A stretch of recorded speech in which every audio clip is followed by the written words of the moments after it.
a ride for GameStop this week. It's been crazy the last 2 days. Who would have thought that on the same day, GameStop and SpaceX would both crash and burn? So let's get into a little bit of why that happened, and also talk just a little bit about the last big short squeeze that happened in 2008 and maybe see if there's some comparisons. Thanks for coming back and taking a look at the Patrick Lane Show, where we talk about personal finance, investing, and real estate. And today we're going to talk about what is going on with GameStop's crash and burn. As we all know, the price of the shares have been driven up by a short squeeze that's happened in the last month or so. GameStop is up this incredible ride from the beginning of the year until now, but over the last 5 days, it's really had some problems. They're dropping from a high of about $470 in the last 5 days, although their high, I think, was about $489, down to now $90 a share at the close today, which is just crazy. So we've got to wonder why, what's going on, and is it a function of the short squeeze running out, or is it that just people on Wall Street bets and everywhere else have just had enough of hearing about this and they're moving on to the next shiny object? Who knows? First, I want to go back and talk about the short squeeze, the last real big short squeeze, which happened to Volkswagen back in the fall of 2008. And if you think back to then, we need to remember that Porsche was a very small company at the time, and they owned some shares of Volkswagen. And the reason was that Volkswagen and Porsche had entered into a deal where they were cooperating on projects, they were sharing technology, and they were jointly making some products. Well, Porsche decided that they wanted to have a greater role in determining what Volkswagen was doing and making. And so they quietly behind the scenes started buying more and more shares of Volkswagen. And what ended up happening was Porsche ended up with about 35 to 40% of the shares of Volkswagen that were outstanding. And nobody really knew this until Porsche came out and said, we want a bigger role and we're going to try to buy more shares. And then people started digging into who owned the shares, and they realized that there weren't really a lot of shares left out there in the float, which is the float of shares is how many shares are actually held by people who are willing to sell or buy those shares. So think of institutional investors like pension funds and large investment banks and those sorts of people or entities who are just going to buy and hold, and they're going to hope for long-term growth. Those types of investors typically are not going to just let go of their shares when someone is looking to purchase shares. So those shares, even though they're outstanding on a company's balance sheet, they're not considered to be readily tradable shares on the open market, even though you could potentially buy them. But the likelihood is they're not going to sell. So that the outstanding shares minus the institutional shares and the insider held shares, and those are company founders, board of directors, executives, all those sorts of people. If you subtract the insider shares and the institutional shares from the total shares outstanding, what you have left with is the float shares. And those are usually the shares that are actually readily available to trade on the open market. So just like with GameStop in the last few months, people started realizing when Porsche came out with this announcement that they were trying to buy up as many shares as they could, when they started looking at the institutional shareholders, the insider shareholders, and now Porsche controlling almost 40% of the shares of the company, that left not very many shares out there that were the actual float shares that could be readily traded, which meant if somebody was shorting Volkswagen, they were going to have trouble covering their short if the price started going up. So it's the same scenario as what's going on right now with GameStop, or over the last few months with GameStop. People realized that short sellers could not cover their shorts unless they paid a premium for the stock. And that drove the stock, including Porsche. They wanted to buy more shares.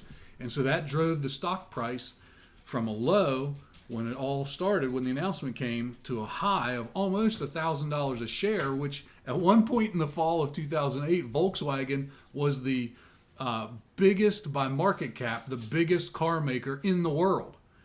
And so that is almost exactly what's going on with GameStop, because if you look at what happened to Volkswagen, it spiked up to that $1,000 mark and then it trailed way off. So with GameStop in the last few days, it's almost followed that trend, or people will argue anyway that it's followed that trend, because it came into the year under $20 in the teens. If people found out that there was this short squeeze that was going to happen, and so they started buying in, the short sellers started trying to cover their calls, and they started buying the stock and driving the price up. And if you look at the chart on Volkswagen and you look at the chart on GameStop, the pattern follows almost a similar sort of path as far as the stock price.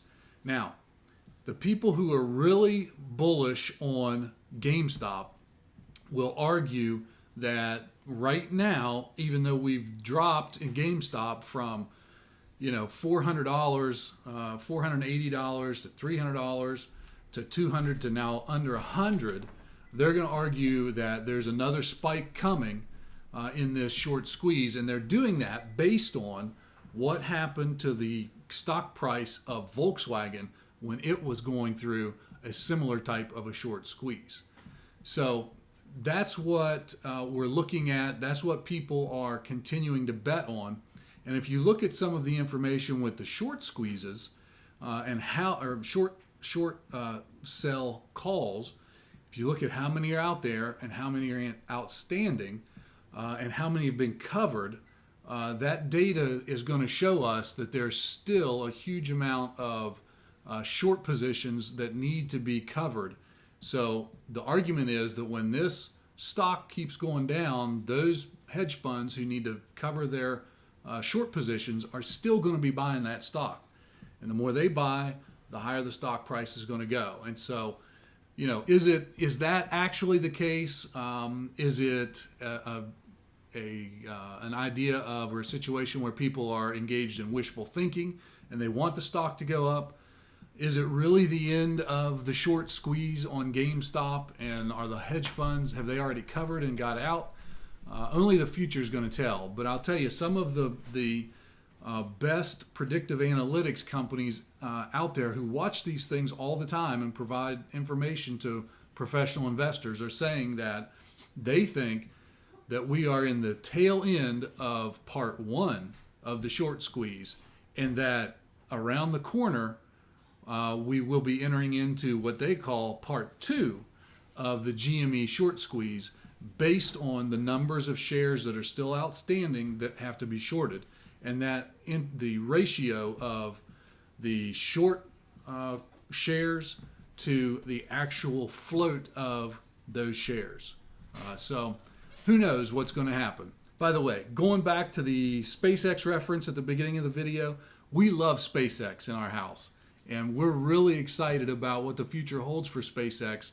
But it was kind of ironic that just a few days ago, Elon Musk was tweeting about GameStop, calling it GameStonk, and then that drives a liftoff, a moonshot in the price of GameStop. And on the same day as GameStop crashes and burns, unfortunately, SpaceX also had their latest big heavy ship that was going to launch to also crash and burn. So we're excited about the future of SpaceX. Hopefully it's not directly related to the price of GameStop in the future, but we look forward to seeing what GameStop does, and we look forward to seeing what SpaceX does in the future. So thanks again for stopping by and checking out this video. I hope it was entertaining and educational for you. If you think it was, do us a favor, smash that like button for us, and also hit the subscribe button. We're trying to grow our subscriber base, and we're trying to get as many likes and comments on these videos as possible. Tell me what you think about the Volkswagen compared to the GameStop short, if they're the same or not the same. And also, tell us what you think about SpaceX and whether we're going to get to Mars on the back of Elon Musk and his astronaut that's floating out there in space in a Tesla or not. So thanks again, and we'll see you in the next video.